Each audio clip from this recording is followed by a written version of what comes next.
Hello friends, welcome back to my YouTube channel Magadh Prakashan. उम्मीद करती हूँ कि आप सभी को मेरा वीडियो पसंद आ रहा है। अगर आप सभी को मेरा वीडियो पसंद आ रहा है तो आप मेरे यूट्यूब चैनल को लाइक शेयर और सब्सक्राइब जरूर कीजिएगा। जैसा कि मैं अपने हर वीडियो में आप लोगों को बताई हूँ कि मैं हर दिन एक मॉडल सेट के 150 प्रश्नों की व्याख्या करूँगी। तो आज की इस वीडियो में हम लोग बात करेंगे मॉडल सेट 20 के 150 प्रश्नों के बारे में। तो आज का जो हमारा पहला सवाल है वो है, भारत सरकार द्वारा राज्य पुनर्गठन अधिनियम कब पारित किया गया था? तो ये पारित किया गया था 1956 ईस्वी में। यानी मैं आपको बता दूं कि दिसंबर 1953 में फजल अली के नेतृत्व में राज्य पुनर्गठन आयोग का गठन किया गया था और इस आयोग ने 30 सितंबर 1955 में अपना जो है रिपोर्ट सौंपी और इस रिपोर्ट के आधार पर राज्य पुनर्गठन अधिनियम को 1956 में पारित किया गया और इसके तहत 14 राज्य तथा 6 केंद्र शासित प्रदेश भी बने गए थे। किंग जॉर्ज पंचम और क्वीन मैरी के स्वागत के लिए 1924 ईस्वी में किस स्मारक का निर्माण किया गया था? तो वो किया गया था गेटवे ऑफ इंडिया। यानी मैं किंग जॉर्ज पंचम और क्वीन मैरी के स्वागत के लिए 1924 में गेटवे ऑफ इंडिया का निर्माण किया गया था और गेटवे ऑफ इंडिया भारत का प्रवेश द्वार मुंबई का शहर के दक्षिण में समुद्र तट पर स्थित एक स्मारक है और इस स्मारक की ऊंचाई 26 मीटर और 85 फीट है और इसमें बनने का समय जो है 21 लाख और उस समय जो इसे बनाने में जो खर्च हुई थी वो 21 लाख लगभग में रुपए खर्च हुए थे। शेख मोइनुद्दीन सीजी, ठीक है, मोइनुद्दीन चिश्ती दरगाह के निम्नलिखित में से किस शहर में स्थित है? तो है अजमेर में। यानी शेख मोइनुद्दीन चिश्ती की दरगाह राजस्थान के अजमेर शहर में है और यह माना जाता है कि मोइनुद्दीन चिश्ती का जन्म 1 फरवरी, ठीक है, इनका जो जन्म है मोइनुद्दीन चिश्ती का 1 फरवरी, ठीक है, 1 फरवरी 1143 ईस्वी में पर्सिया के सिस्तान क्षेत्र में हुआ था और इनकी मृत्यु जो है 15 मार्च, ठीक है, 15 मार्च 1236 में अजमेर में हुआ था और इनके कब्रगाह को अजमेर शरीफ दरगाह के नाम से भी जाना जाता है और इन्हें हजरत ख्वाजा गरीब नवाज के नाम से भी जाना जाता है। भारत में हर साल शहीद दिवस कब मनाया जाता है? तो शहीद दिवस हर साल 30 जनवरी को मनाया जाता है। यानी राष्ट्रपिता महात्मा गांधी के पुण्यतिथि के रूप में 30 जनवरी को हर साल शहीद दिवस के रूप में मनाया जाता है और महात्मा गांधी की हत्या 30 जनवरी 1948 को हुई थी। महात्मा गांधी की हत्या क्या है? 30 जनवरी 1948 में हुई थी। 48 को शाम की प्रार्थना के दौरान बिरला हाउस दिल्ली में नाथूराम गोडसे द्वारा की गई और उस समय वो 78 वर्ष के थे। भारतीय संविधान में मौलिक अधिकारों की विशेषता आंशिक रूप से अधिकार अधिनियम में इसकी प्रेरणा प्राप्त करती है जो कि संविधान के निहित है। तो वो है ऑस्ट्रेलिया। यानी मैं आपको बता दूं कि भारतीय संविधान में मौलिक अधिकार की विशेषता संयुक्त राज्य अमेरिका यूएसए के संविधान से लिया गया और भारतीय संविधान में 6 प्रकार के मौलिक अधिकार की व्याख्या करती है और मूल संविधान में 7 मौलिक अधिकार थे, लेकिन 44वें संशोधन के संविधान संशोधन के द्वारा संपत्ति के अधिकार को मौलिक अधिकार की सूची से हटाकर संविधान के अनुच्छेद 300 क के अंतर्गत कानूनी अधिकार के रूप में रखा गया। अगला प्रश्न हमारा है, सियांग, तिरप और कामेंग इनमें से किस राज्य में पाई जाने वाली नदियां हैं? तो ये है अरुणाचल प्रदेश। यानी कि सियांग, तिरप और कामेंग अरुणाचल प्रदेश में पाई जाने वाली नदियां हैं और अरुणाचल प्रदेश की प्रमुख नदियां ब्रह्मपुत्र है और सभी नदियां इसकी सहायक नदियां हैं और कामेंग नदी में पहले भरेली नदी और असम में जिया भरेली के नाम से भी जाना जाता था।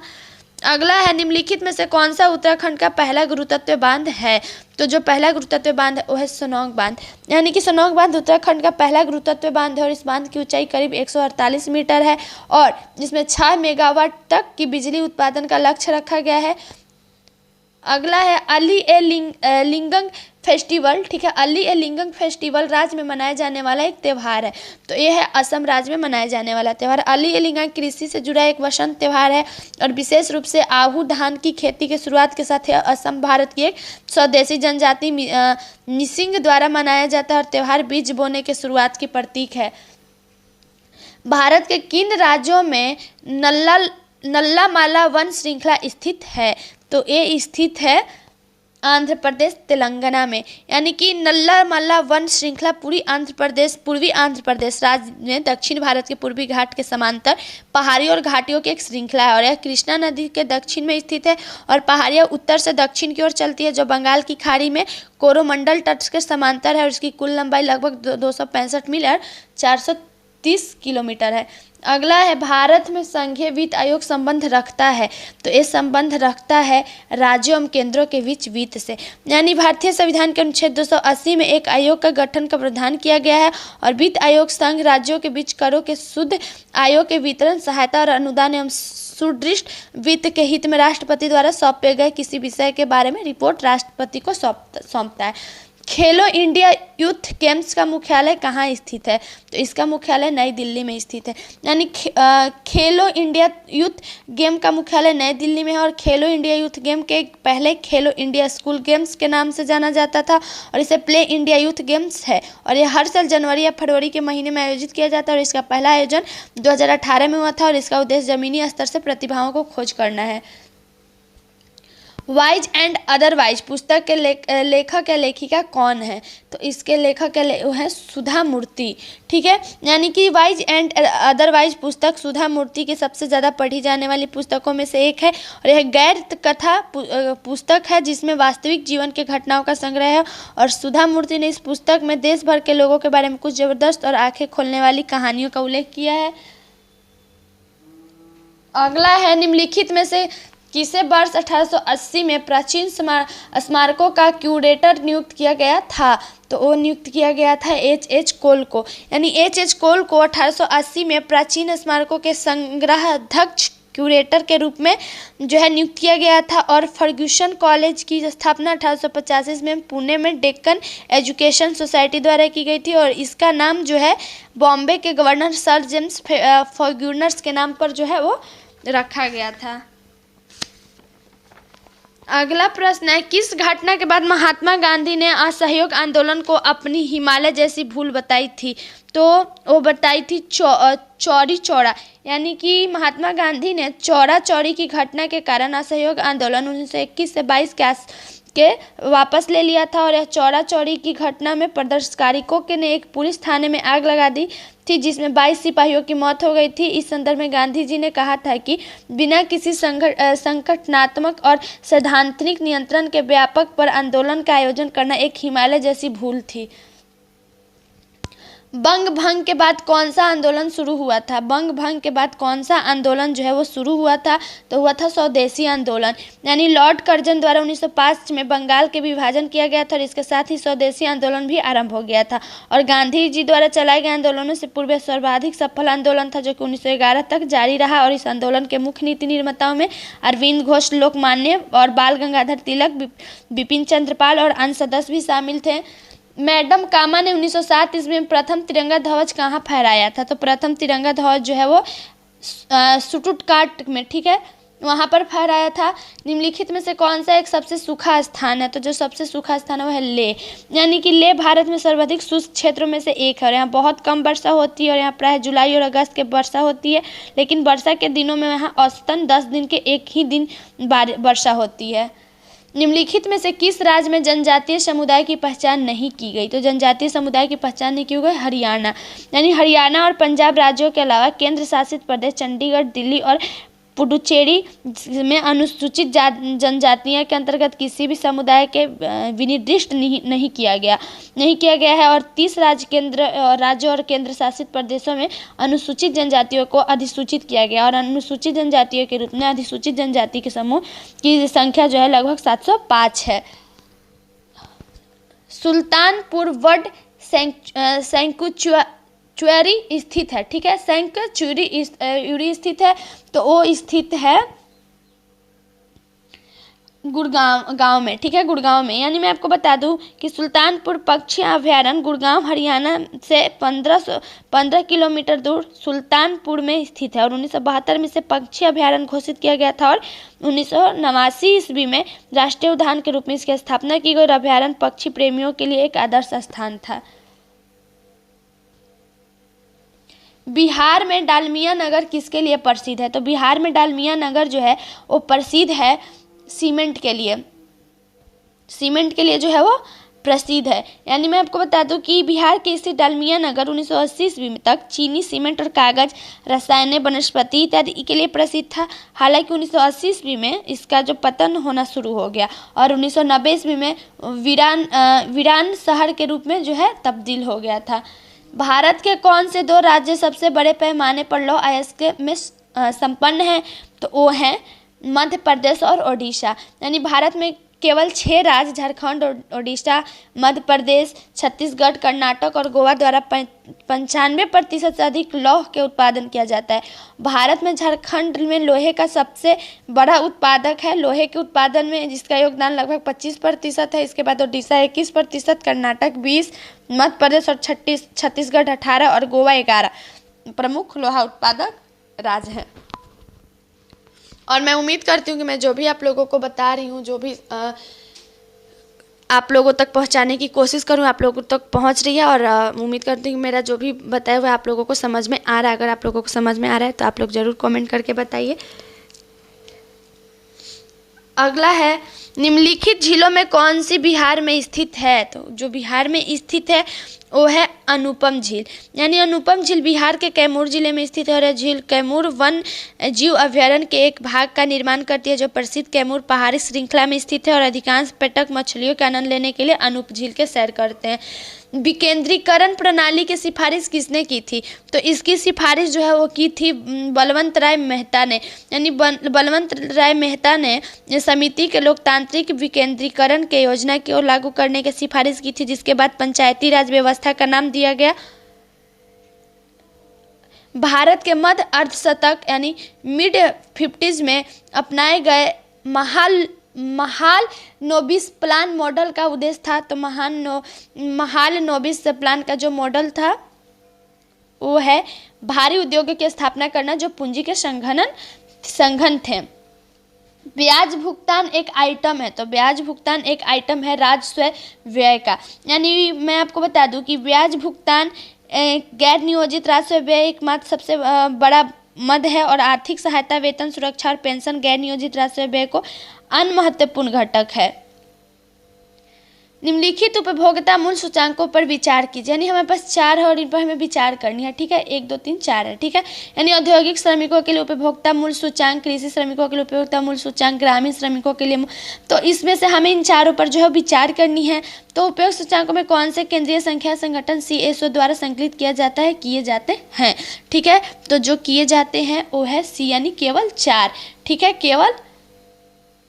केवल 4। अगला है, विदेशी मुद्रा जिसमें त्वरित प्रवास की होती है कहलाती है। तो वो कहलाती है गर्म मुद्रा। यानी मैं आपको बता दूं कि गर्म मुद्रा हॉट मनी एक क्षेत्र या निवेश से संबंधित दूसरे क्षेत्र में बहुत तेजी से बढ़ती है और यह एक देश से दूसरे देश के लघु अवधि में विभिन्न ब्याज दरों पर लाभ अर्जित करने के क्रम में और प्रत्याशित विनिमय दर के परिवर्तन के कोषों के प्रभाव संबंधित है। और इसे हॉट मनी इसलिए कहा जाता है क्योंकि बाजार की अस्थिरता वाली स्थिति या बाजार में उतार चढ़ाव के दौरान यह बहुत तेजी से बढ़ती है। निम्नलिखित में से कौन सा एक राष्ट्रीय खाद्य सुरक्षा मिशन में शामिल नहीं है? तो जो खाद्य सुरक्षा वो है तिलहन। यानी कि धारणीय आधार पर गेहूं, चावल और दालों के उत्पादन और उत्पादकता में वृद्धि करने और पूरे देश में खाद्य सुरक्षा की स्थिति सुनिश्चित करने के लिए 2007 ईस्वी में राष्ट्रीय खाद्य सुरक्षा मिशन NFSM की स्थापना की गई थी। और इसका मुख्य उद्देश्य संशोधित उन्नत प्रौद्योगिकी और कृषि प्रबंधन प्रथाओं के प्रचार प्रसार द्वारा इन फसलों के उत्पादन का अंतराल उत्पन्न करना है। और इसमें जो है वो तिलहन जो है वो शामिल नहीं था। भारत में बजट घाटे और पूरा करने के तदर्थ ट्रेजरी बिल प्रणाली के समाप्त कर दिया गया। तो उसे समाप्त कर दिया 31 मार्च 1997 को। 31 मार्च 1997 को। RN मल्होत्रा कमेटी संबंधित है। तो ये संबंधित है बीमा क्षेत्र से। यानी कि भारत सरकार ने 1993 ईस्वी में बीमा क्षेत्र में सुधारों के लिए अपने सुझाव और सिफारिश प्रस्तुत करने के लिए क्या की थी? RBI के पूर्व गवर्नर RN मल्होत्रा अध्यक्ष एक समिति की स्थापना की थी और समिति की सिफारिशों के आधार पर बीमा उद्योग के विकास और विनिमय के लिए 1999 ईस्वी में बीमा नियामक विकास का जो है प्राधिकरण IRDA की स्थापना की थी। अगला प्रश्न हमारा है, भारत में सेवा कर किस वर्ष प्रारंभ किया गया था? तो वो प्रारंभ किया गया था 1994 से 95, ठीक है, 1994 से 95। यानी मैं आपको बता दूं कि वित्त अधिनियम 1994 के अध्याय भी के द्वारा भारत में 1994 में सेवा कर लागू किया गया था। और सेवा कर एक अप्रत्यक्ष कर है जो कि सरकार द्वारा सेवा प्रदाताओं पर लगाया जाता है, लेकिन वास्तव में यह एक उपभोक्ताओं द्वारा चुकाया जाता है। अगला प्रश्न है, रुपए की परिवर्तनीयता का तात्पर्य है। तो इसका तात्पर्य है रुपए तथा अन्य प्रमुख मुद्राओं का आपस में आजादी से परिवर्तन की अनुमति देना। पंचायती राज का प्रधान लक्ष्य क्या है? तो पंचायती राज का प्रधान लक्ष्य जो है वो है इनमें से कोई नहीं। यानी मैं आपको बता दूं कि पंचायती राज व्यवस्था का प्रमुख लक्ष्य ग्रामवासियों की शक्ति के विकेंद्रीकरण है। और संविधान के अनुच्छेद 40 के अनुसार राज्य ग्राम पंचायतों का संगठन करने के लिए एक कदम उठाएगा और उन्हें एक ऐसी शक्ति का प्राधिकार प्रदान करे जो उन्हें स्वतः शासन की इकाइयों के रूप में कार्य करने का योग बनाते हैं। और यहाँ पर क्वेश्चन नंबर 33 है, लेकिन यहाँ पर 35 हो गया, ठीक है। अगला है, भारतीय राष्ट्रीय कांग्रेस के प्रथम अधिवेशन में कितने प्रतिनिधियों के भाग लिया था? ठीक है, भाग लिया गया था। तो मैं आपको बता दूं कि ये जो है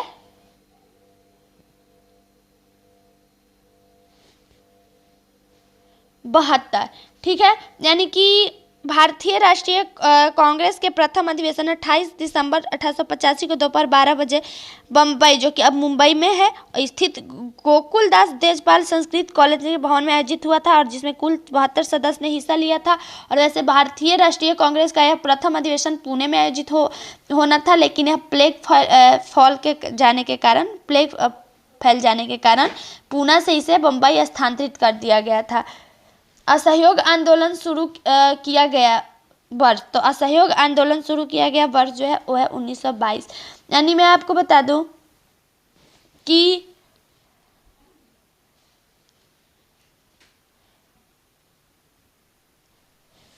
असहयोग आंदोलन जो है गांधी जी द्वारा शुरू किया हुआ था और उन्होंने 1922 में आंदोलन जो है वो शुरू किया।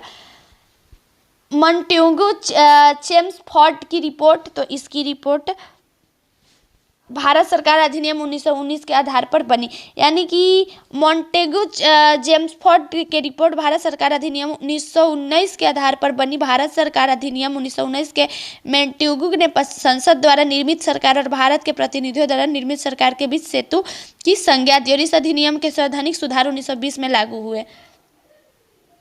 शेर ए पंजाब के नाम से इनमें से कौन मशहूर थे? तो शेर ए पंजाब के नाम में इनमें से लाला लाजपत राय मशहूर थे। लाला लाजपत राय जो थे शेर ए पंजाब के नाम से जाना जाता था और उनका जन्म पंजाब के प्रांत लुधियाना जिले में 1865 ईस्वी में लुधियाना में, ठीक है ना, लुधियाना जिले में हुआ था। और लाला जी को पंजाब में वही स्थान प्राप्त था जो महाराष्ट्र में तिलक को प्राप्त था। गांधी इरविन समझौता हुआ था, तो गांधी इरविन समझौता जो है वो हुआ था 1931 में। यानी गांधी इरविन समझौता 1931 में हुआ था और गांधी इरविन समझौता को दिल्ली समझौता के नाम से भी जाना जाता है। और इस समझौते पर कांग्रेस की तारीफ से गांधी जी ने तथा सरकार की तरफ से इरविन ने हस्ताक्षर किया था।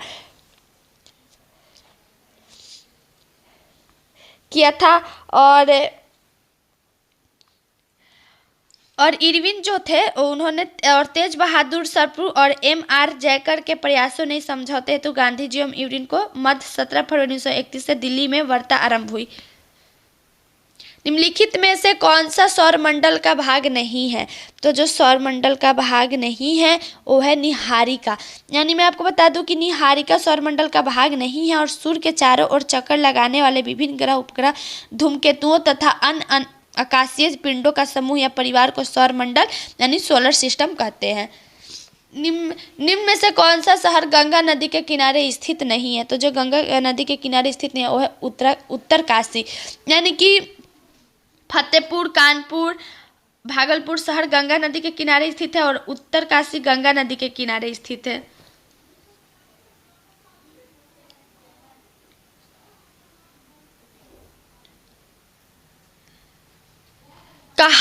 काहिरा का समय ग्रीनविच से 2 घंटा आगे है, अतः यह स्थित है, तो यह जो है वो स्थित है 30 डिग्री पूर्व देशांतर पर। यानी कि काहिरा यानी मिस्र का समय ग्रीनविच से 2 घंटा आगे है और इसकी स्थिति क्या है, 30 डिग्री पूर्व देशांतर पर। कौन सा दिन डायबिटीज दिवस के रूप में जाना जाता है? तो जो डायबिटीज के वो है 14 नवंबर, यानी कि 14 नवंबर का दिन डायबिटीज दिवस का एक रूप में मनाया जाता है और भारत में 14 नवंबर के दिन बाल दिवस के रूप में मनाया जाता है। और इन दिन भारत के प्रथम प्रधानमंत्री पंडित जवाहरलाल नेहरू का जन्म हुआ था और 14 फरवरी वैलेंटाइन डे दिवस के रूप में मनाया जाता है, जबकि 14 सितंबर हिंदी दिवस के रूप में मनाया जाता है और कोई 14 मई को राष्ट्रीय दिवस के नहीं पड़ता है। अंटार्कटिका में भारत के तृतीय शोध केंद्र नाम है, ठीक है, अंटार्कटिका में भारत के तृतीय शोध केंद्र नाम है, तो उस शोध केंद्र नाम है भारती, ठीक है, भारती। गुप्त सम्राट जिसने हुनों को पराजित किया था, तो वो किए थे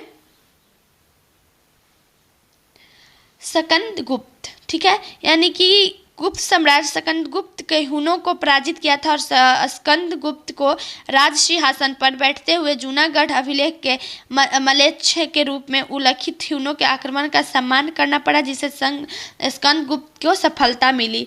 निम्नलिखित में कौन सा शहर राष्ट्रीय राजमार्ग 2 NH2 पर स्थित नहीं है? तो जो वो स्थित नहीं है वो है पटना, यानी कि पटना शहर राष्ट्रीय राजमार्ग 2 NH2 पर स्थित नहीं है। बिहार में राष्ट्रीय राजमार्ग बरही, शेरघाटी, डेहरी, ओनसोन, औरंगाबाद, मोहनिया एवं सासाराम जगहों से गुजरती है और बिहार में इस राष्ट्रीय राजमार्ग की लंबाई 392 किलोमीटर है।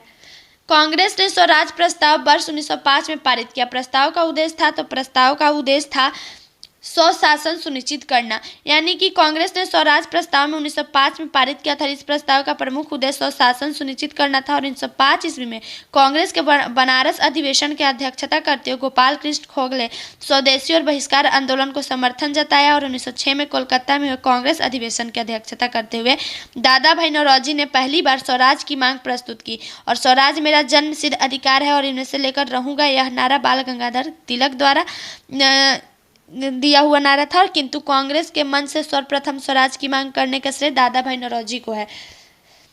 प्रांतीय सरकारों का गठन निम्नलिखित में से किस अधिनियम के तहत किया गया था? तो वो किया गया था 1935 का अधिनियम के तहत, यानी कि 1935 प्रांतीय सरकारों का गठन भारत सरकार अधिनियम 1935 के तहत किया गया था और इस अधिनियम में कुल 21 धाराएं एवं 10 सूचियों का समावेश था और अधिनियम की मुख्य विशेषता इस पर बहुत थी। संविधान को 26 जनवरी के दिन लागू करने का निर्णय इसीलिए लिया गया क्योंकि कांग्रेस ने इस तिथि को 1930 में स्वतंत्र दिवस के रूप में मनाया था।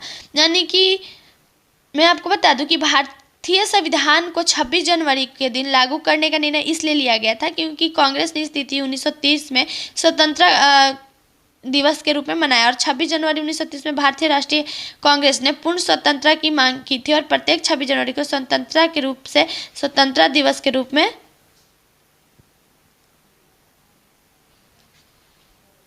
अगला है लोक लेखा समिति अपनी रिपोर्ट प्रस्तुत करती है, तो अपनी रिपोर्ट लोकसभा के स्पीकर को, यानी कि लोकसभा समिति अपनी रिपोर्ट लोकसभा अध्यक्ष को प्रस्तुत करती है। लोक लेखा, ठीक है, समिति का प्रकलन समिति के जुड़वा वाहन के रूप में जाना जाता है और इस समिति में 22 सदस्य होते हैं, जिनमें से 15 सदस्य लोकसभा के सदस्य द्वारा तथा 7 सदस्य राज्यसभा के सदस्यों द्वारा चुने जाते हैं। और 1967 में स्थापित प्रथा के अनुसार इस समिति के अध्यक्ष के रूप में विपक्ष के किसी भी सदस्य को नियुक्त किया जाता है। किस अनुच्छेद के अनुसार भारत के राष्ट्रपति द्वारा राष्ट्रीय आपातकाल की घोषणा की जा सकती है? तो घोषणा की जा सकती है अनुच्छेद 352 के, यानी भारतीय संविधान के अनुच्छेद 352 के अनुसार भारत के राष्ट्रपति द्वारा राष्ट्रीय आपातकाल की घोषणा की जा सकती है। अनुच्छेद 356 के तहत राज्यों में राष्ट्रपति शासन राज्य में आपातकालीन की उद्घोषणा की जाती है। अगला है, निम्नलिखित में से कौन सा ट्रेस खनिज मानव शरीर में पाया जाता है? तो जो मानव शरीर में पाया जाता है वो है सेलेनियम। यानी मैं आपको बता दूं कि सेलेनियम एक रासायनिक तत्व है जो कि जीवों के द्वारा जीवन के लिए आवश्यक कार्यों को करने के लिए आवश्यक पोषक तत्व के रूप में आवश्यक है। और 4 तत्व OH, C और N मानव शरीर के वजन का लगभग 96% जो है बनाते हैं। और मानव शरीर में से सभी तत्वों को ट्रेस तत्व कहा जाता है कि जो सेलेनियम, मोलिब्डेनम, आयोडीन, सल्फर, लोहा, क्लोरीन, कोबाल्ट, तांबा, जस्ता और मैंगनीज है। मानव शरीर के किस अंग में वृद्धि के चरण एनाजेन, कैटाजेन और टेलोजोन से विभाजित होते हैं? तो वो होते हैं बाल। यानी मैं आपको बता दूं कि मानव शरीर में बालों का रोम 3 विशेष चरण होते हैं, एनाजेन, कैटाजेन और टेलोजेन। एनाजेन की विकास का चरण है और सभी बालों से लगभग 85% किसी भी समय बढ़ते चरण में होते हैं। और इसे पूरे चरण में जो है रोमकंद में मेलानिन बनता है। और कैटाजेन एनाजेन चरण का अनुसरण करता है और एनाजेन और टेलोजोन के बीच 1 से 2 सप्ताह का संक्रमण चरण टेलोजोन के आराम चरण के रूप में जाना जाता है, और जो कि आमतौर पर 3 महीने तक जो है वो रहता है। पौधे जो नमक युक्त मिट्टी से उगते हैं को क्या कहते हैं? तो उसे हम लोग कहते हैं हेलोफाइट। यानी नमक युक्त मिट्टी में उगने वाले पौधे हेलोफाइट के नाम से जाने जाते हैं। मरुस्थलीय क्षेत्रों में उगने वाले पौधे को जीरोफाइट्स कहा जाता है। जल में उगने वाले पौधे को जलोद्भिद के नाम से जाना जाता है।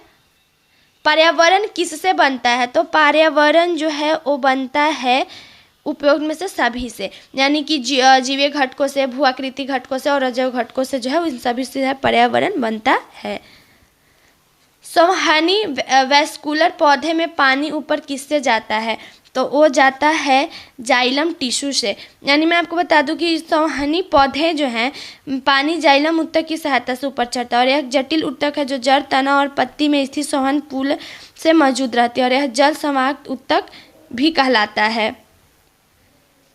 प्रकाश संश्लेषण होता है, तो प्रकाश संश्लेषण जो है वो होता है क्लोरोप्लास्ट में। यानी कि मैं आपको बता दूं कि प्रकाश संश्लेषण की क्रिया पौधे के हरे भाग में पाए जाने वाले क्लोरोप्लास्ट में संपन्न होती है। और पौधे में जल प्रकाश, पर्णहड्डित तथा कार्बन डाइऑक्साइड की उपस्थिति में कार्बोहाइड्रेट्स के निर्माण की प्रक्रिया प्रकाश संश्लेषण कहते हैं।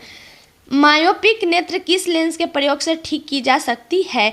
तो ये ठीक की जा सकती है अवतल लेंस से। यानी यदि नेत्र पास की वस्तु को देख लेता है किंतु एक निश्चित दूरी के अधिक दूरी को वस्तु स्पष्ट नहीं देख पाता है तो उस नेत्र में निकट दृष्टि का दोष होता है और इसके निवारण के लिए अवतल लेंस का उपयोग किया जाता है।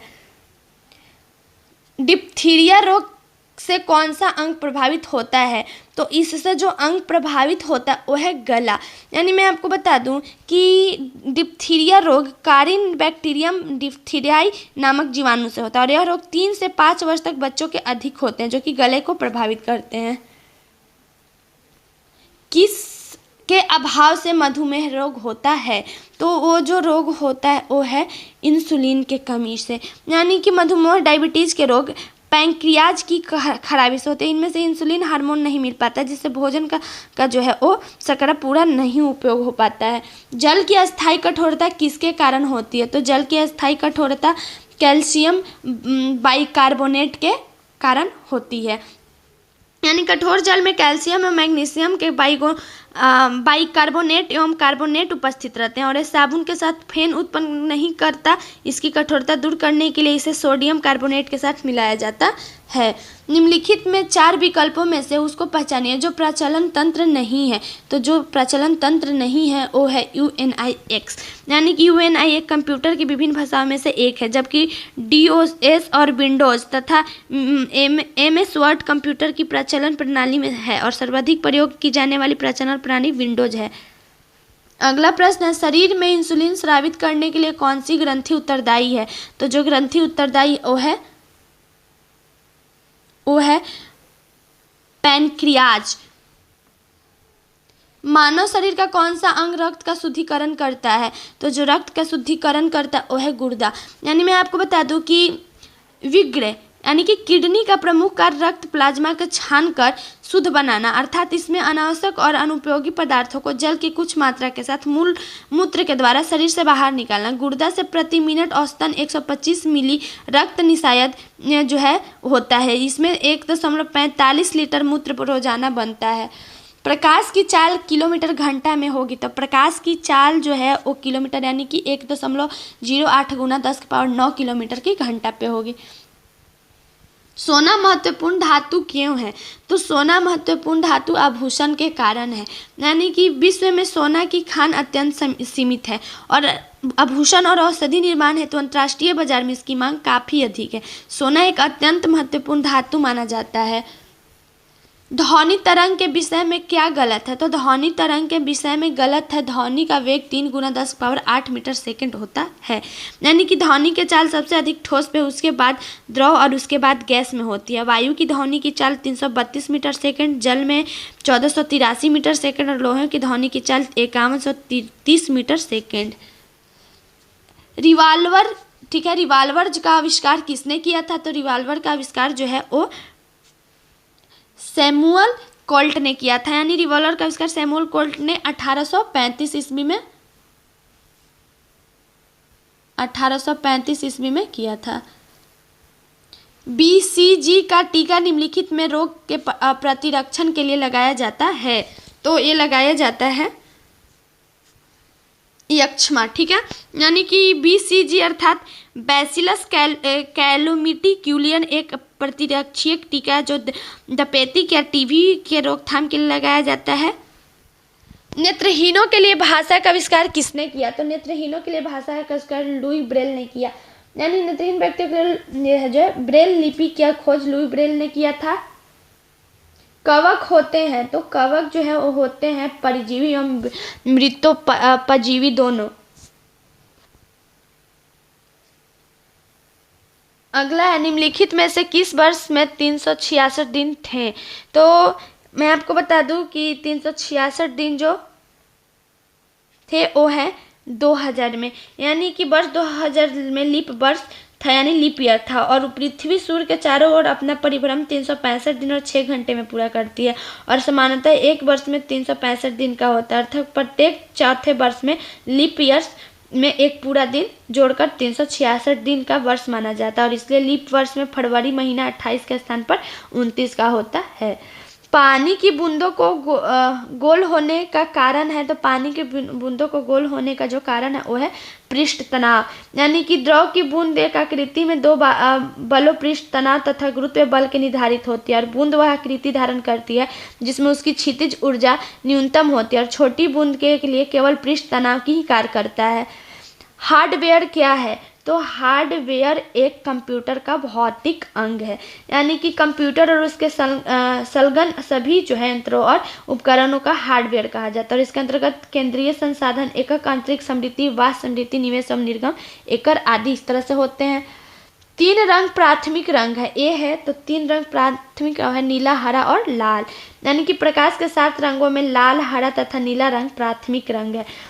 रंग कहलाते हैं क्योंकि उन्हें विभिन्न अनुपात मिलाने से अन्य रंग प्राप्त होते हैं, और इस तरह मिलाने से जो रंग प्राप्त होते हैं उन्हें जो है द्वितीयक रंग कहते हैं।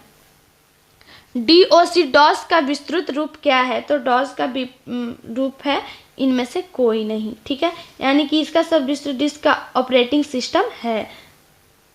किसी कक्षा में 60 छात्र लड़कियां हैं और शेष लड़के हैं, किसी परीक्षा में 45 लड़कियां उत्तीर्ण होती हैं और 40 लड़के अनुत्तीर्ण होते हैं। यदि अनुत्तीर्ण होने वाली लड़कियों की संख्या 66 है तो परीक्षा में उत्तीर्ण होने वाले लड़कों की संख्या ज्ञात करिए। तो माना कि कुल विद्यार्थियों की संख्या क्या है? 100 है, ठीक है, माना कि कुल विद्यार्थियों की संख्या 100 है। अनुत्तीर्ण लड़कियों की संख्या, ठीक है, अनुत्तीर्ण लड़कियों की संख्या तो 60 गुने 100 बटा 60 गुने 100 माइनस 45 बटा 100 इक्वल टू 60 गुना 55 बटा 100 इक्वल टू 33। अब 3 लड़कों की, यहाँ तक आप लोग समझ गए?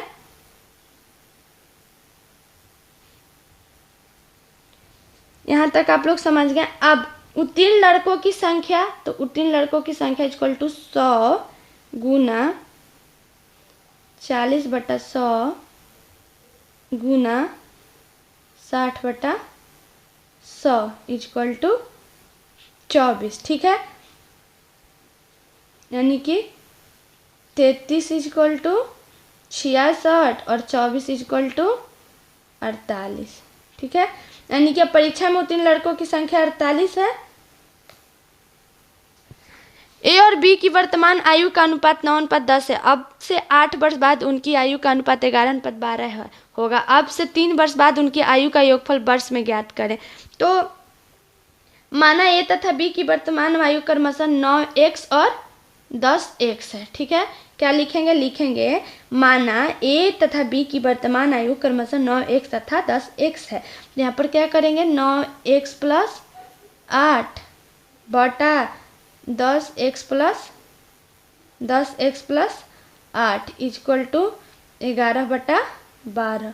ठीक है, और मैं जो वर्ड बोल रही हूँ उसे आप लोग नोट कीजिएगा, क्योंकि जैसे मैं अपने हर वीडियो में आप लोगों को बताई हूँ कि स्पेस ना होने की वजह से मैं कुछ वर्ड्स नहीं लिख पाती हूँ, बस मेन वर्ड को ही लिखती हूँ। लेकिन मैं जो बोलती हूँ उसे भी आप लोग नोट कीजिएगा, और नोट करने से ज़्यादा है कि उसे आप लोग ध्यान से सुनिए और उसको समझिए। तो यहाँ तक तो ठीक है, आप लोग समझ गए। ठीक है, अब यहाँ पर क्या लिखेंगे 108x plus 96 108x plus 96 equal to 110x plus 88। ठीक है, 88, यानी कि इन सभी को हम लोग क्या कर देंगे प्लस करके डिवाइड कर देंगे। तो 2x इक्वल टू 8, यानी कि x इक्वल टू 4। ठीक है, x इक्वल टू 4। यहाँ तक आप लोग समझ गए। और हाँ, जैसे मैं बार बार बोलती हूँ कि अगर कहीं भी कोई कन्फ्यूजन है किसी भी सवाल में तो आप लोग बेझिझक कमेंट करके पूछ सकते हैं। यहाँ तक तो ठीक था। अब है अब से 3 वर्ष बाद उनकी आयु का योग। ठीक है, क्या बोल रहे हैं अब से 3 वर्ष बाद उनकी आयु का योगफल। तो योगफल इक्वल टू क्या लिखेंगे 9x प्लस 3 प्लस इसी लाइन में होगा 10x प्लस 3। ठीक है, यानी कि 19x plus 6 equal to 19x plus 6, यानी कि 19 गुना 4 प्लस 6 इक्वल टू 82। ठीक है, 82 वर्ष। 25 प्लस 184 भागा 150 माइनस 9 गुना 9 प्लस 83 माइनस 4 गुना 15 का मान कितना होगा। तो ये हमारा जो है वो प्रश्न है। ठीक है, और इसका हमें मान ज्ञात करना है। तो यहाँ पर हम लोग इसको लिख सकते हैं 25 प्लस 184 भागा 150 माइनस 9 गुना 9 प्लस 23 इक्वल टू 25 प्लस 184 भागा 150 माइनस, ये सारे ब्रैकेट में होंगे। ठीक है, 150 भागा माइनस इसी लाइन में 81 प्लस 23। ठीक है, यहाँ तक आप लोग समझ गए। अब मैं इसको मिटा रही हूँ।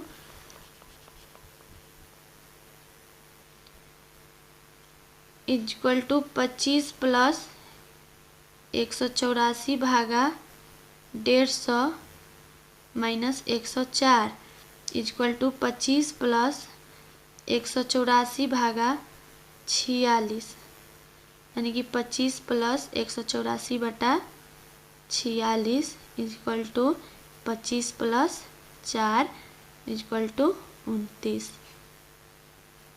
धारा की दिशा में किसी नाव की चाल धारा के विपरीत दिशा की इसकी चाल से 150 अधिक है। यदि धारा की दिशा में 80 किलोमीटर और धारा के विपरीत दिशा में 50 किलोमीटर की दूरी तय करने में लगा समय 8.2 घंटा है, तो धारा की दिशा नाव की चाल किलोमीटर घंटा में ज्ञात करें। ठीक है, तो माना धारा की विपरीत दिशा में नाव की चाल 2x किलोमीटर घंटा। माना धारा की विपरीत दिशा में नाव की चाल 2x किलोमीटर घंटा तथा धारा की दिशा में नाव की चाल। ठीक है, तथा धारा की दिशा में नाव की चाल इक्वल टू क्या है 5x किलोमीटर घंटा। तो अब क्या करेंगे 80 बटा 5x plus 50/2x equal to 8.2 घंटा, यानी कि 16/x plus 25/x equal to 82/10। ठीक है, यहाँ तक आप लोग समझ गए।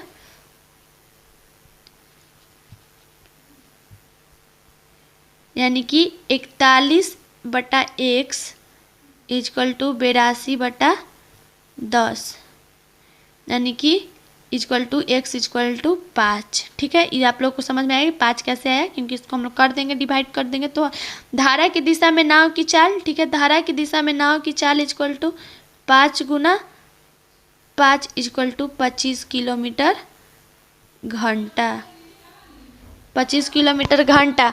अगला है, किसी समूह में कुछ व्यक्तियों का औसत वजन 72 किलोमीटर है, जब 66.6 किलोग्राम औसत वजन वाले 5 व्यक्ति समूह में शामिल होते हैं और 75 किलोग्राम औसत वजन वाले 13 व्यक्ति समूह छोड़ते हैं, तो समूह के व्यक्तियों के औसत वजन 1.65 किलोग्राम की कमी होती है। शुरू में समूह में कितने व्यक्ति थे?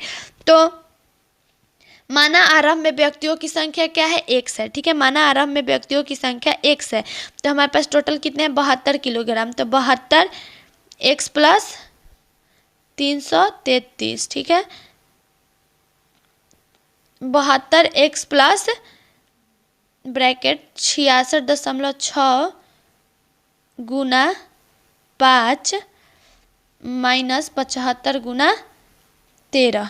ठीक है, 75 गुना 13 equal to x minus 8 bracket गुना 72 minus 1.5।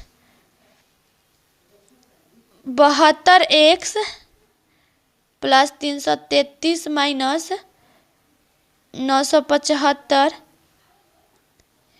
Equal to 70.35 x minus 562.8। ठीक है, अगर कहीं भी कोई कन्फ्यूजन हो तो जैसे कि मैं बार बार बोलती हूँ कि अगर कहीं भी कोई कन्फ्यूजन हो तो आप लोग बेझिझक पूछिए, और मैं कोशिश करती हूँ खुद से, हर दिन खुद से ज़्यादा कोशिश करती हूँ कि कहीं भी कुछ मैं ऐसा ना बताऊँ जिससे आप लोगों में कन्फ्यूजन आए। तो मैं कोशिश करती हूँ, अगर फिर भी मेरे कोशिश के बाद कहीं मुझसे कोई गलती हो जाती है तो आप लोग मुझे बताइए, ताकि मैं उसको और सुधारने की कोशिश करूँ। ठीक है, 72x, ठीक है, 72x माइनस 70.35x, ठीक है, इक्वल टू 642 माइनस 562.8, यानी 1.65 इक्वल टू 789.2, यानी कि x इक्वल टू 48। एक कार को 5 लाख रुपए में बेचने पर राकेश को 28% का लाभ प्राप्त हुआ। 32% लाभ प्राप्त करने के लिए उसे उस कार को किस मूल्य पर बेचना होगा? तो यहाँ पर उसका 5 लाख है, ठीक है, तो उसका विक्रय मूल्य हम क्या कर देंगे?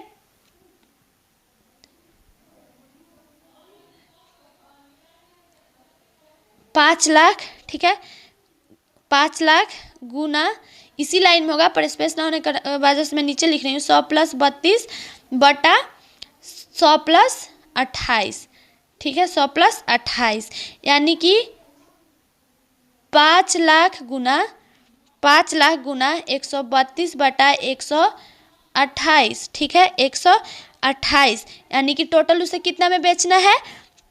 5,15,000, 5,15,625, 5,15,625 रुपए में। 24 व्यक्ति किसी काम को 20 दिनों में पूरा कर सकते हैं, 30 व्यक्ति उसी काम को कितने दिनों में पूरा करेंगे? तो 24 व्यक्ति किसी काम को 20 दिनों में पूरा कर सकते हैं, ठीक है, तो 30 व्यक्ति उसी काम को कितने दिनों में पूरा करेंगे? तो हम लोग क्या करेंगे? 24 गुना 20 इक्वल टू 30 गुना x। कितने दिन है? तो x मान लिए दिन हम x, यानी कि 24 गुना 20 करके, और ठीक है, 24 गुना 20 करेंगे तो 480। 480 इज इक्वल टू 30 गुना x, यानी क्या करेंगे x इज इक्वल टू 480/30। तो 480 को क्या करेंगे 30 से डिवाइड कर देंगे तो x इज इक्वल टू 16। कोई आदमी कुल 12,050 की रुपए की राशि को 2 भागों में निवेशित करता है। पहले भाग को साधारण ब्याज पर प्रति वर्ष 10% की दर से 2 वर्ष के बाद दूसरे भाग को वार्षिक रूप से चक्रवृद्धि होने वाले ब्याज के समान दर से समान समय के लिए निवेशित करता है। उसे दोनों भागों से मिलने वाली धन राशि बराबर है चक्रवृद्धि ब्याज पर निवेशित राशि रुपए में ज्ञात करें। तो 2 वर्ष के लिए साधारण ब्याज, ठीक है, 2 वर्ष के लिए साधारण ब्याज तो 10 गुना 2 इक्वल टू 20%, ठीक है। अब 2 वर्ष के लिए चक्रवृद्धि ब्याज, 2 वर्ष के लिए चक्रवृद्धि ब्याज इक्वल टू 2 गुना 10 प्लस 10 गुना 10 बटा 100 इक्वल टू 21%, ठीक है। अब माना चक्रवृद्धि ब्याज क्या है x, माना चक्रवृद्धि ब्याज क्या है x, ठीक है। चक्रवृद्धि ब्याज पर निवेशित राशि x है तो साधारण ब्याज पर निवेशित राशि क्या करेंगे, साधारण ब्याज पर निवेशित राशि तो 12,050 माइनस x, ठीक है, 12,050 माइनस x। तो यहाँ पर क्या कर देंगे x, ठीक है, x गुना 121/100, क्योंकि यहाँ पर 21% आया तो 121 कर देंगे equal to 12,050 minus x, 12,050 minus x गुना 120/100, ठीक है, क्योंकि यहाँ पर हमारा 20% है। यहाँ तक आप लोग समझ गए।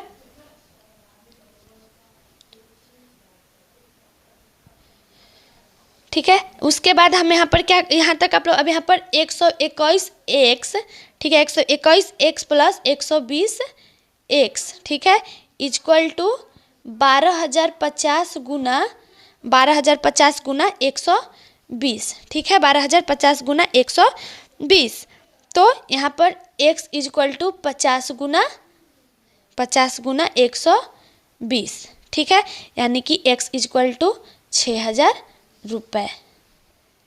एक मोटरसाइकिल की सूची मूल्य इसके लागत मूल्य से 20% अधिक है, इसे 30% की छूट पर बेचा जाता है। डीलर का हानि प्रतिशत ज्ञात कीजिए।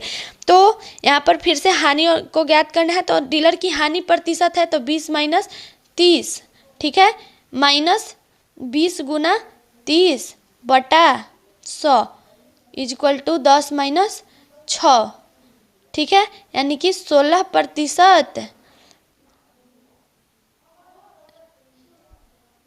क्या हुआ, उसे 16% की हानि हुई।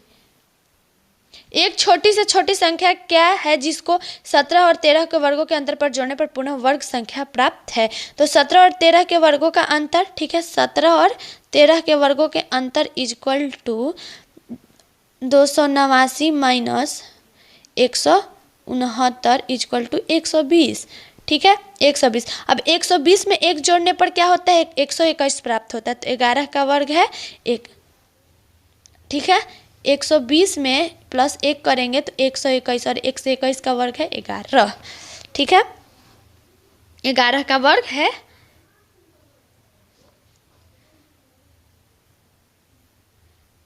11 का वर्ग है तो 1। अगला है 243 के पावर 0.16 गुना 243 के पावर 0.004 का मूल है। तो यहाँ पर ये हमारा जो है वो प्रश्न है, ठीक है। तो यहाँ पर हम इसको क्या कर देंगे, 243 0.06 प्लस 0.04, ठीक है, यानी कि 243 1/5, यानी कि 3 के पावर 5 1/5 इक्वल टू 3। यदि 2 के पावर x गुना 8 के पावर 1/5 इक्वल टू 2 के पावर 1/5 हो तो x का सम है, ठीक है। तो 2 के पावर x गुना इतना हमारा जो है प्रश्न है, ठीक है, और यहाँ पर x का मान तो यहाँ पर 2x, ठीक है, गुना 2 3 के बटा 5 इक्वल टू 2 1 के बटा 5, ठीक है, यानी कि 2x गुना 3 के पावर 1/5 2 के पावर 1/3/5 इक्वल टू 2 के 1/5 यानी कि 2x प्लस 3/5 इक्वल टू 2 1/5। ठीक है, यानी कि x प्लस 3/5 इक्वल टू 1/5। ठीक है, यानी x equal to 1/5 minus x equal to 1/5 minus 3/5 equal to -2/5। एक व्यक्ति को दो वस्तुओं को एक ही दाम पर बेचता है, एक पर उसे 20% लाभ और दूसरे पर 20% हानि, समग्र रूप से उसे होती है, यानी हानि होती है या लाभ। तो यहाँ पर उसे जो है 20% की हानि होती है, तो उसे 4% की हानि होती है। ठीक है, हमारा हानि तो यहाँ पर है, ठीक है, 20% के। तो मैं आपको पहले बताई कि हानि और लाभ को कैसे निकालते हैं। तो मैं उम्मीद करती हूँ कि आप लोग इसे खुद से सॉल्व कीजिएगा। और जैसा कि मैं अपने हर वीडियो में आप लोगों को 2-3 सवाल या 4 सवाल इस तरह से देती हूँ हर दिन, ताकि आप लोग खुद से सॉल्व करें। तो आप लोगों को भी ऐसा लगे कि नहीं, आप लोग जो पढ़ रहे हैं, जो करने की कोशिश कर रहे हैं, उसमें आप लोग सफल हैं। अगर आप हर दिन 2 से 3 सवाल खुद से सॉल्व कर लेते हैं तो आप लोग अपने मंजिल के बहुत करीब हैं। तो मैं उम्मीद करती हूँ कि आप लोग इसे सॉल्व कर लेंगे। अगर नहीं हो तो कमेंट करके बताइए, हो जाए तो भी कमेंट करके बताइए। और जो लोग मेरे वीडियो से नए जुड़े हुए हैं तो वो मेरे चैनल को सब्सक्राइब ज़रूर करें, ताकि मैं जो भी वीडियोस डालूँ आप लोगों तक आसानी से पहुँच जाए। एक टंकी अपनी 3/4 भाग की धारिता तक जल से भरी है। एक नली उसे 12 मिनट में भर सकती है और दूसरे नली उसे 8 मिनट में खाली कर सकती है। यदि दोनों नालियाँ एक साथ खोली जाएं तो टंकी में खाली हो जाएगी। ठीक है, तो प्रथम नल 1 मिनट में भरा गया भाग 1/12। ठीक है, लिखेंगे प्रथम नल द्वारा 1 मिनट में भरा गया भाग इक्वल टू 1/12। दूसरे नल में द्वारा 1 मिनट में खाली की गई इक्वल टू 1/8। ठीक है, 1/8। दोनों नलों द्वारा 1 मिनट में खाली भाग, ठीक है, लिखेंगे दोनों नलों द्वारा 1 मिनट में खाली भाग। तो 1/12 minus 1/8, 1/8 equal to 2 minus 3/24 equal to 1/24। ठीक है, यानी टंकी का एक भाग 24 मिनट में खाली होता है। तो टंकी का 3/4 भाग, तो टंकी का 3/4 भाग, तो 3/4 गुना 24 मिनट में खाली हो जाता है, यानी 18 मिनट में जो है वो खाली हो जाता है।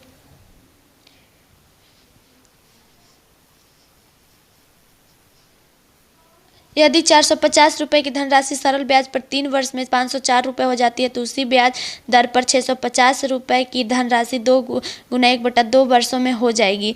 तो वो हो जाएगी 715 रुपये। और मैं उम्मीद करती हूँ कि ये सवाल भी जो आप लोग बहुत आसानी से सॉल्व कर लेंगे। यदि 15 मिनट में टंकी का 3/16 भाग भर जाता है तो शेष टंकी कितने समय में भरेगी? तो शेष भाग, ठीक है, शेष भाग तो क्या करेंगे, 1 माइनस, ठीक है, 1 माइनस 3/16, ठीक है, यानी 13/16।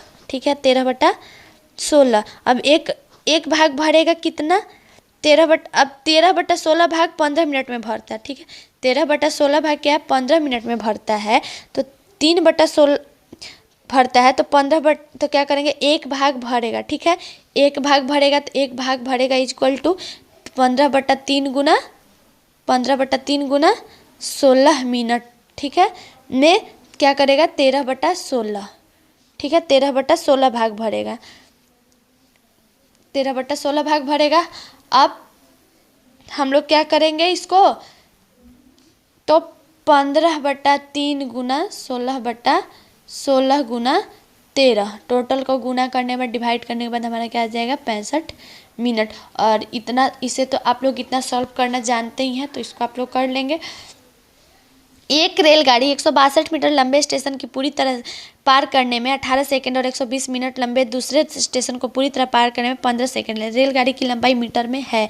तो रेलगाड़ी की, तो माना कि ट्रेन की लंबाई क्या है, L मीटर है। ठीक है, माना कि ट्रेन की लंबाई L मीटर है, तो L plus 162/18 equal to L plus 120/15 train की चाल है। तो 5L plus 810 equal to 6L plus 720, यानी कि टोटल को प्लस करके डिवाइड कर देंगे उतना से।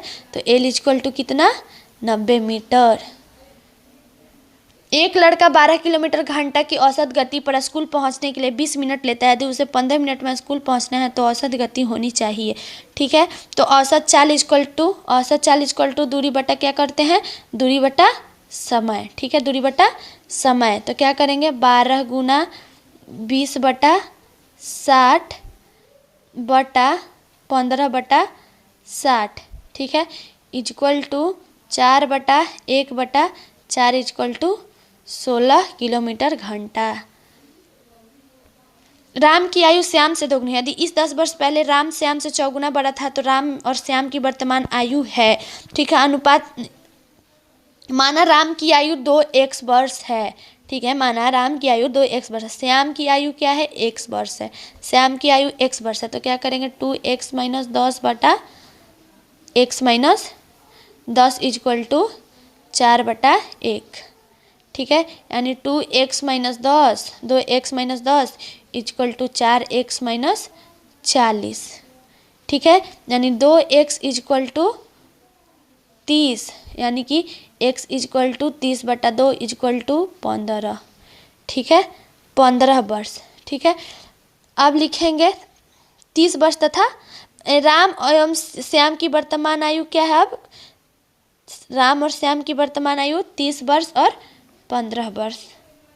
किसी शहर की जनसंख्या की वार्षिक वृद्धि 5% है। यदि शहर में वर्तमान जनसंख्या 92,610 है तो 3 वर्ष पहले जनसंख्या थी। तो माना कि 3 वर्ष पूर्व जनसंख्या क्या है, x है। 3 वर्ष पूर्व जनसंख्या क्या है, x है। तो क्या करेंगे, x गुना ब्रैकेट 1 प्लस 5 बटा 100 के पावर के क्यू इक्वल टू 92,610। ठीक है, 92,610, यानी x इक्वल टू 92,610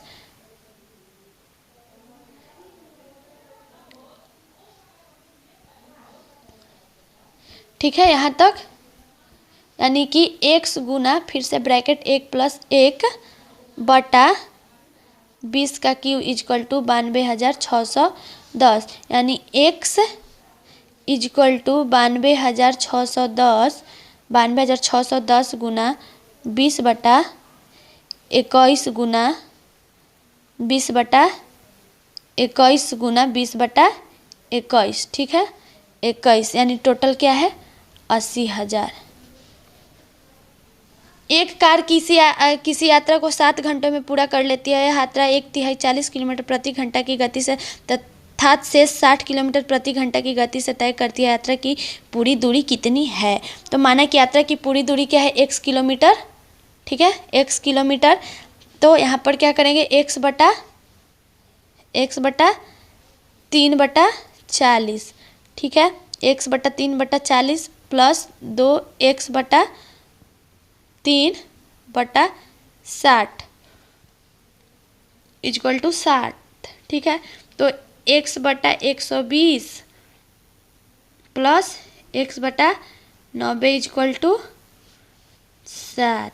ठीक है, तो 3x प्लस 4x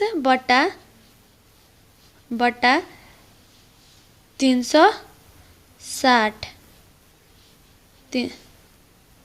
यहाँ तक तो आप लोग समझ गए। यहाँ पर नहीं हो पा रहा है तो मैं इधर इसको एक्सप्लेन करती हूँ और उम्मीद करती हूँ कि यहाँ तक आप लोग समझ गए हैं। तो यहाँ पर 3x प्लस 4x बटा 360 इक्वल टू 7। ठीक है, 7, यानी कि x इक्वल टू 360 किलोमीटर घंटा।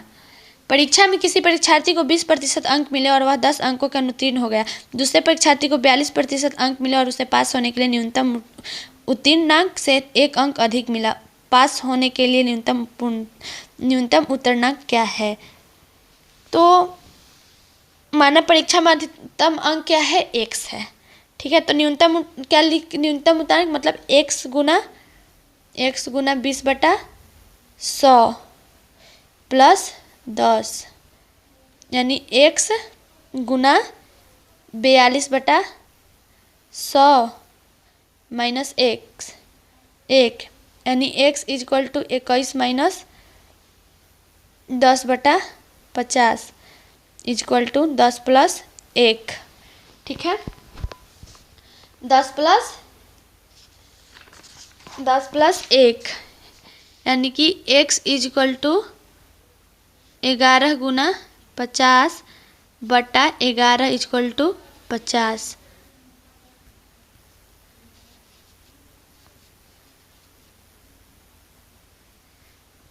x इक्वल टू 11 गुना 50/11 इक्वल टू 50, यानी कि न्यूनतम उत्तरांक के लिए क्या चाहिए, तो 50 गुना 20/100 प्लस 10, यानी कि 10 + 10 इक्वल टू 20। 2, 1, 2, 4 और 6 में से 5 अंकों की कितनी संख्याएं बनाई जा सकती है यदि किसी अंक की पुनरावृत्ति ना हो। ठीक है, तो 5 अंकों की संख्या में 10,000वें स्थान पर शून्य का चयन होने पर निर्मित संख्या क्या होती है, 4। ठीक है, तो 5 अंकों के अपशिष्ट संख्याओं की संख्या, तो क्या करेंगे, 4 गुना 4 गुना 3 गुना 2 गुना 1 इक्वल टू 96। पी, क्यू एवं आर क्रमशः 500 रुपये, 630 रुपये तथा 700 रुपये का निवेश करते हैं। यदि पी से 75 रुपये लाभ प्राप्त होता है तो क्यू का कितना मिलेगा। ठीक है, तो P plus Q plus R की निवेश पूंजी का अनुपातिक योग क्या है, तो 500 प्लस 630 प्लस 700 इक्वल टू 1830। अब माना निवेश पर प्राप्त कुल लाभ क्या है, x है। माना निवेश पर प्राप्त कुल लाभ क्या है, x। तो पी पर प्राप्त 75 है रुपए। ठीक है, तो क्या करेंगे, p plus Q plus R. ठीक है, q प्लस आर इस तरह से लिख देंगे। यहाँ तक आप लोग समझ गए,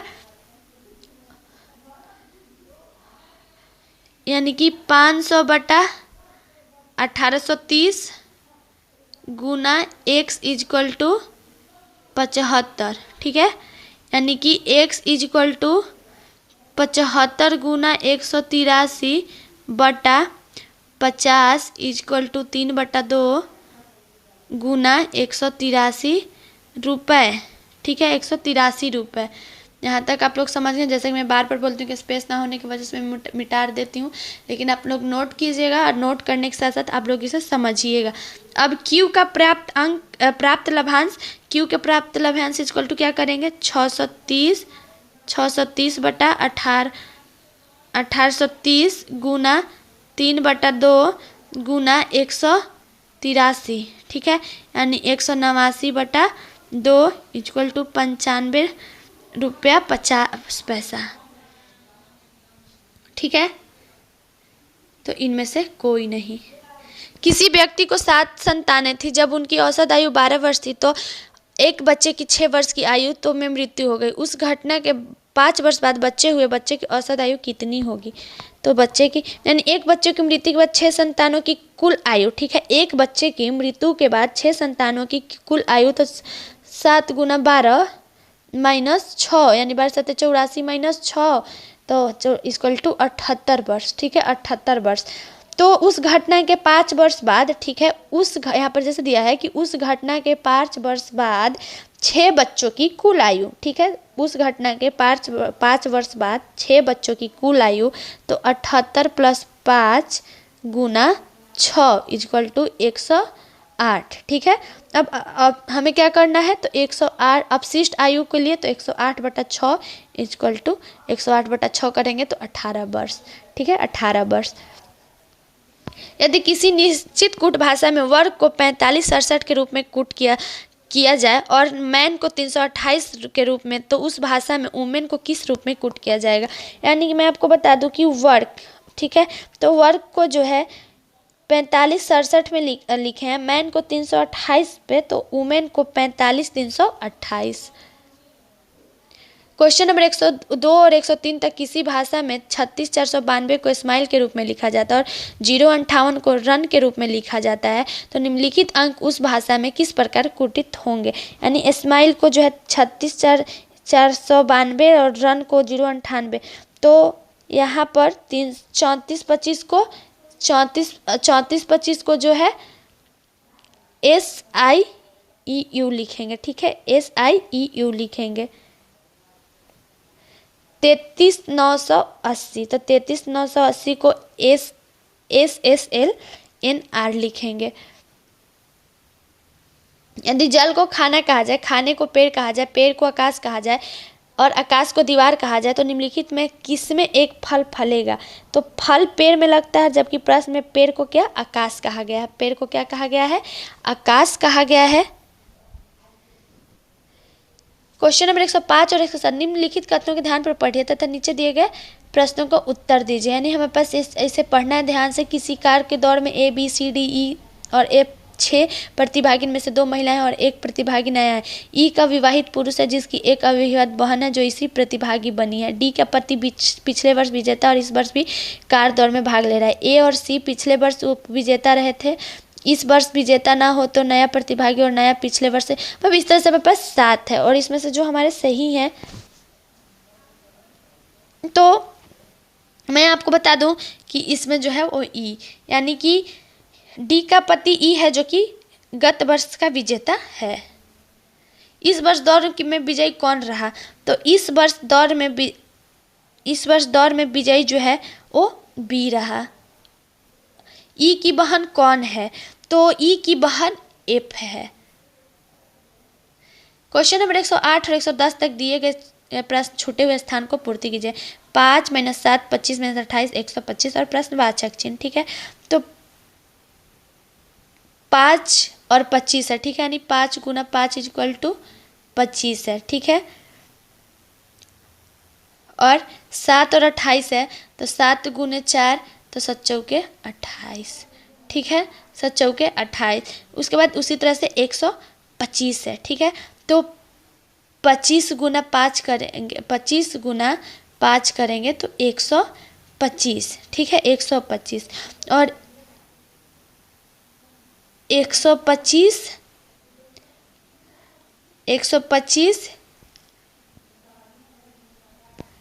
माइनस 112, ठीक है। 14 17 34 37 74 77 है, ठीक है। 14 17 34 37 74 77 है, ठीक है। तो 14 + 3 तो 17, 17 × 2 तो 34, 34 + 3 तो 37 और 37 और 37 × 2 तो 74, ठीक है। 74 + 3 तो 77, तो 77 × 2 करेंगे तो 154। 25 24 22 19 10 4 है, ठीक है। 25 24 यानी 25 - 1 = 24, ठीक है। 24 - 2 = 22, ठीक है, ठीक है। 22 - 3 = 19, 19 - 4 = 15, यानी कि यहाँ 15, 15 - 5 = 10, 10 - 6 = 4। यदि टेबल को बिस्तर कहा जाए, बिस्तर को खिड़की, खिड़की को कलम, कलम को दीवार, तो विद्यार्थी लिखते हैं। तो चूंकि विद्यार्थी कलम से लिखते हैं जबकि प्रश्न में कलम को दीवार कहा गया है, तो विद्यार्थी क्या है, दीवार पर लिखते हैं, ठीक है। विद्यार्थी कहाँ लिखते हैं, दीवार पर। यदि बल्ला कॉर्क है, कॉर्क वॉलीबॉल है, वॉलीबॉल बास्केटबॉल है और बास्केटबॉल टेबल टेनिस और टेबल टेनिस शतरंज है, तो क्रिकेट किसके साथ खेला जाएगा? तो चूंकि क्रिकेट बल्ला के साथ खेला जाता है जबकि प्रश्न में बल्ला को कॉर्क कहा गया है और क्रिकेट को कॉर्क के साथ खेला जाएगा। निम्नलिखित शब्दों के वर्णमाला में व्यवस्थित करने पर कौन सा शब्द 14 स्थान पर आएगा? तो कैनी, कैंटीन, कैपिटल और कैपिटोर। तो यहाँ पर वर्णमाला में लिखेंगे तो कैनी, कैप्टन, कैपिटल और कैपिटल, ठीक है। तो जो दिए गए शब्द में वर्णमाला को न्यूनतम क्रम में व्यवस्थित किया जाएगा, ठीक है, कि न्यूनतम क्रम में यानी कि कैपिटल। निम्नलिखित समीकरण के प्रश्नवाचक चिन्ह पर के स्थान पर क्या आएगा? तो हमारा है और इसे प्रश्नवाचक चिन्ह पर जो स्थान पर आएगी उसे हमें करना है। तो ठीक है, 10 12 15 9 और 4 है, ठीक है। बॉक्स में जो है वो 4 है, तो इसे हमें करना है। तो 15 12 9 10 इस तरह से है। तो क्या करेंगे 15 माइनस 12, ठीक है, 15 माइनस 12 प्लस 10 माइनस 9, ठीक है, यानी कि 3 प्लस 1 इक्वल टू 4। ये हो गया हमारा पहला। अब रहा दूसरा, तो दूसरा को भी इसी तरह से करेंगे 28, ठीक है, 28 माइनस 12 प्लस 16 माइनस 20, ठीक है, यानी कि 16 प्लस माइनस 4 इक्वल टू 12, ठीक है, दूसरा हो गया। अब रहा तीसरा, तो तीसरा क्या है, 15, 11, 21, 16 है। तो यहाँ पर क्या करेंगे,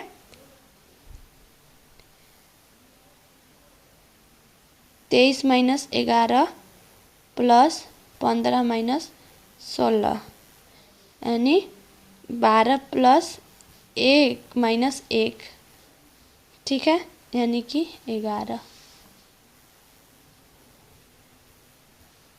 क्वेश्चन नंबर 115 और 116 तक नीचे के प्रश्नों के एक तरफ दिए गए शब्दों में से एक निश्चित संबंध है और एक दूसरे की ओर एक शब्द दिया गया, जबकि दूसरा शब्द दिए गए विकल्पों से चुना है जिसका एक दिए गए शब्द के साथ संबंध है जो कि दिए गए युग्म के साथ श्रेष्ठ विकल्प है। मोर राष्ट्रीय पक्षी और लाल ध्वज।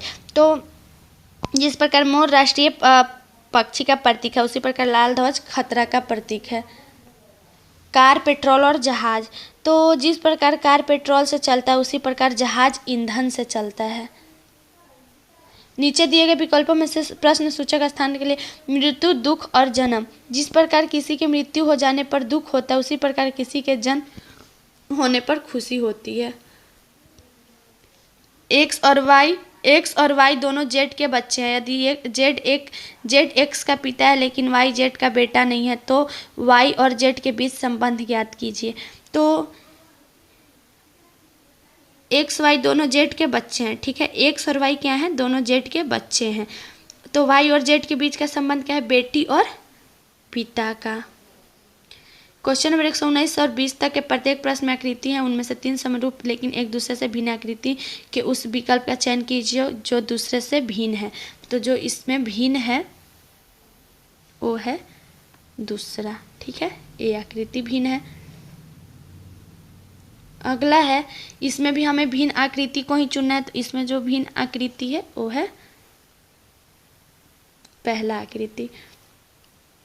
यदि हैप्पी को 51, 22, 3 के रूप में लिखा जाता है तो हैप्पी को कैसे लिखा जाएगा। तो मैं आपको बता दूं कि प्रश्न में सभी वर्णों का क्या है, निर्धारित अंक दिए गए हैं। तो हैप्पी को क्या है 21, 52, 23 लिखेंगे, ठीक है, 21, 52, 3 लिखेंगे।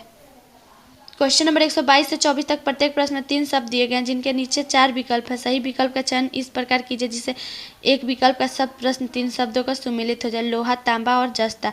तो मैं आपको बता दूं कि ये सभी क्या हैं, धातुओं के समूह हैं। क्या है, धातुओं के समूह हैं।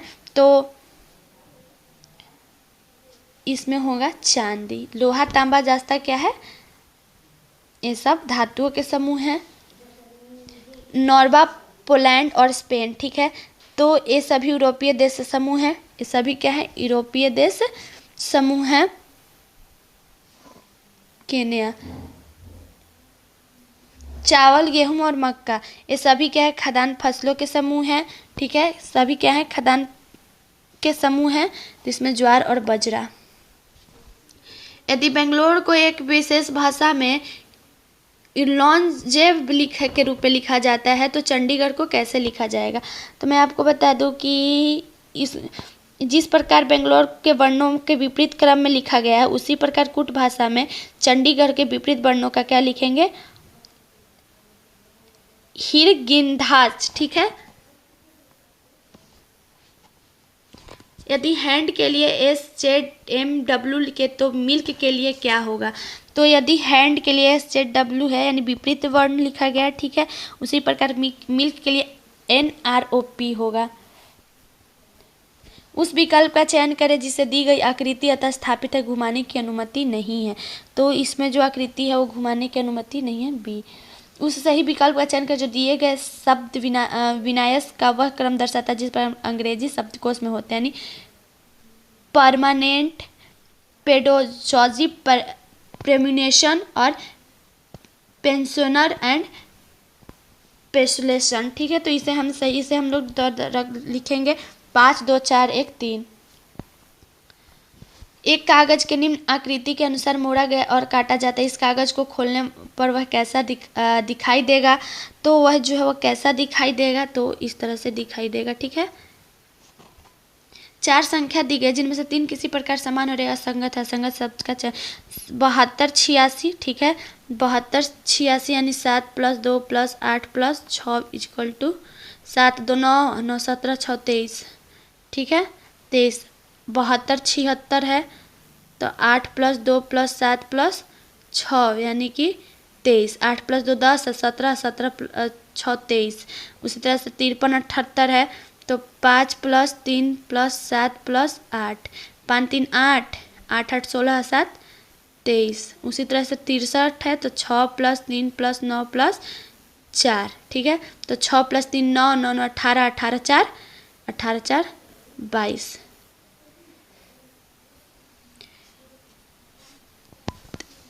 अगला है दिए गए विकल्पों में से आकृति का चयन कर जो निम्न श्रेणी के प्रश्नवाचक चिन्ह के स्थान पर आ सकती है। तो दी गई आकृति श्रृंखला आकृति के रूप में विकल्प आकृति डी पर आएगी।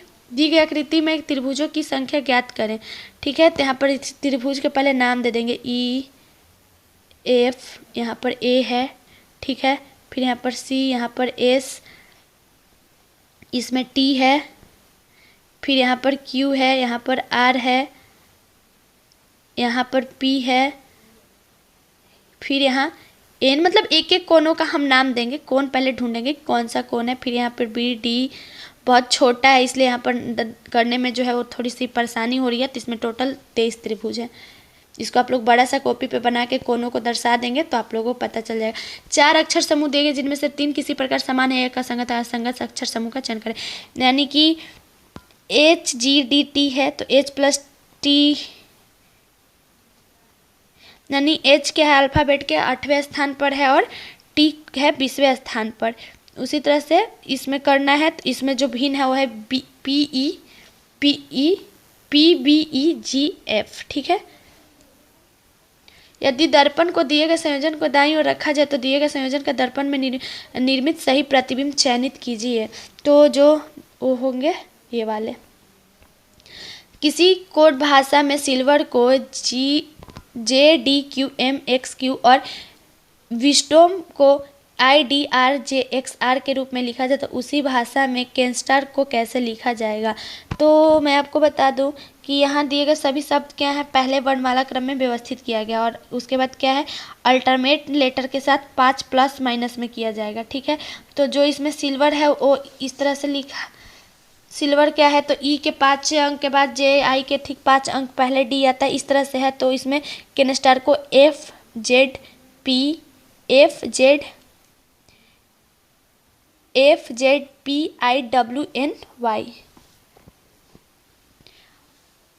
ऑर्थोपेडिशियन का जो संबंध हड्डियों के और डर्मेटोलॉजिस्ट का संबंध त्वचा से है, उसी तरह से न्यूरोलॉजिस्ट का वही संबंध। तो इसका संबंध जो है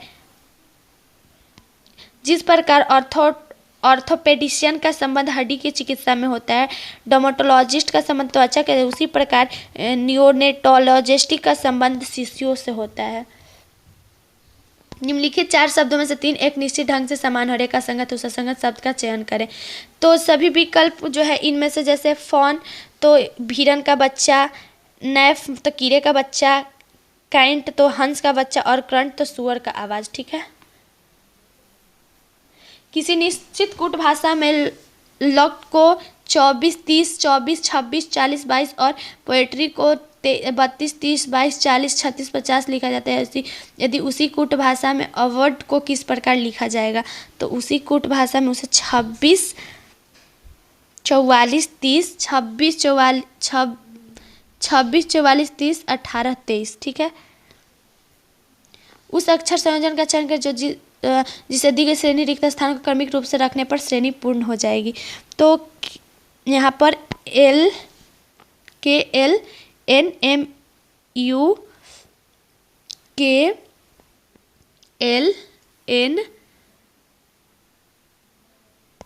KLNNU और M, यानी कि जो संयोजन पूरी करेगा वो LKNUM।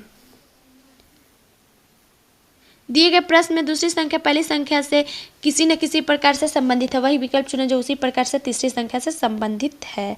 ठीक है, यानी कि 64,729 है। ठीक है, यानी 64 + 1 का Q, ठीक है, उसी तरह से 9 का Q, ठीक है, 729 हो जाएगा। उसी प्रकार से 49, तो 49 + 1 का Q और 8 का Q, तो 512।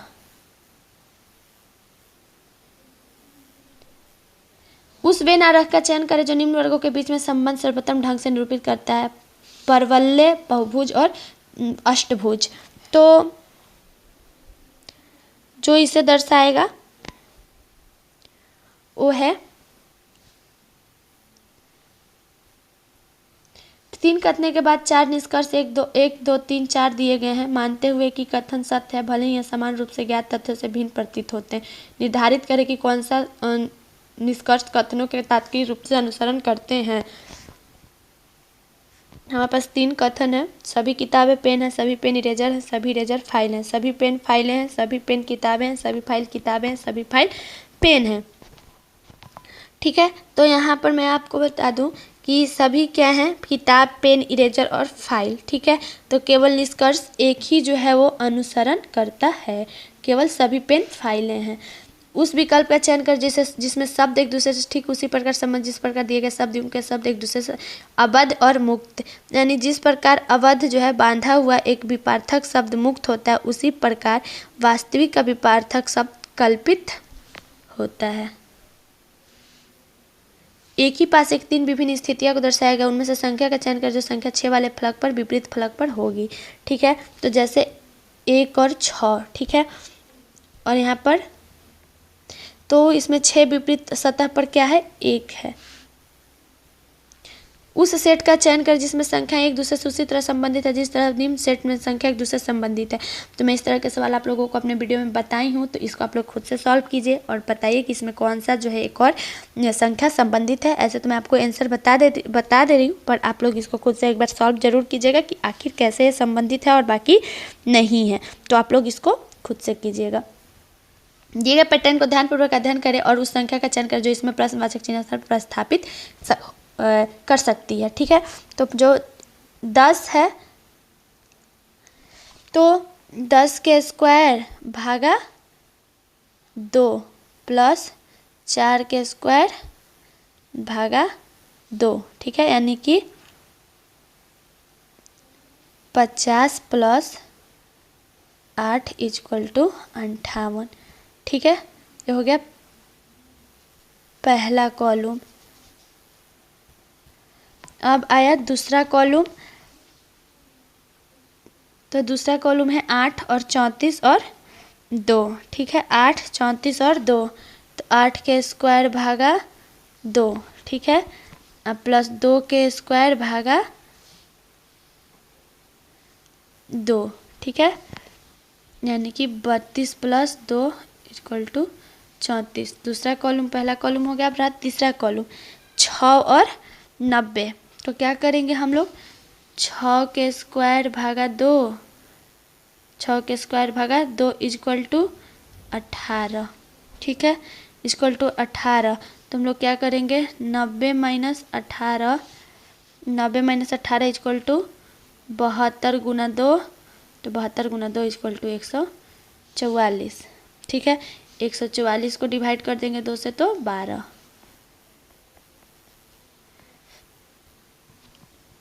उस विकल्प का चयन कर जो तीसरे अक्षर समूह से ठीक उसी तरह संबंधित है जिस तरह दूसरा अक्षर समूह पहले अक्षर समूह से संबंधित है, यानी फ्लोरा, फ्लोर और अल्टर। ठीक है, तो जिस प्रकार फ्लोरा के सभी अक्षर वर्णमाला क्रम व्यवस्थित है, फ्लोर लिखा गया, उसी तरह से अल्टर को अलर्ट लिखा जाएगा। ठीक है,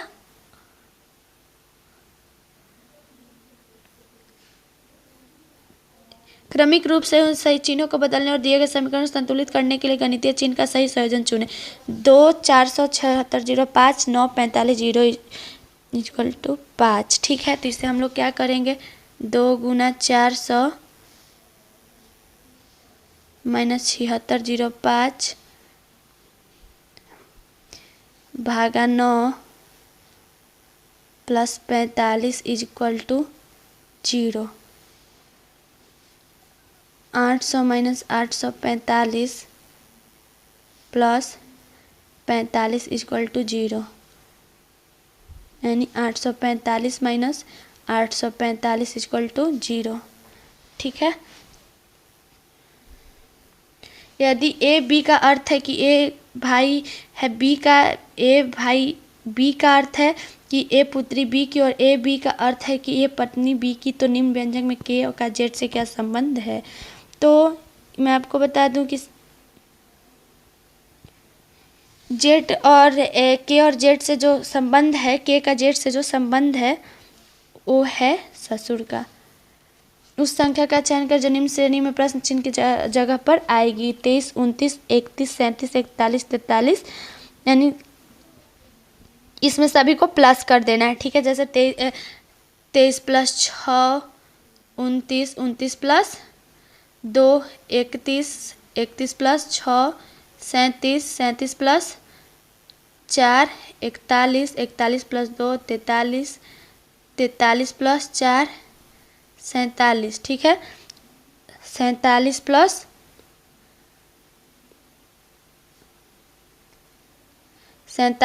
6 तो 53। और वीडियो के आखिर में मैं बोलना चाहती हूँ कि अगर इस वीडियो में किसी शब्द का सही उच्चारण करने में, किसी शब्द को मैं गलत बोल दी हूँ या कहीं मैं कुछ गलती बता दी हूँ, तो उसके लिए आप लोगों से मैं दिल से माफ़ी मांगती हूँ और मैं उम्मीद करती हूँ कि आप लोग मुझे माफ़ कीजिएगा।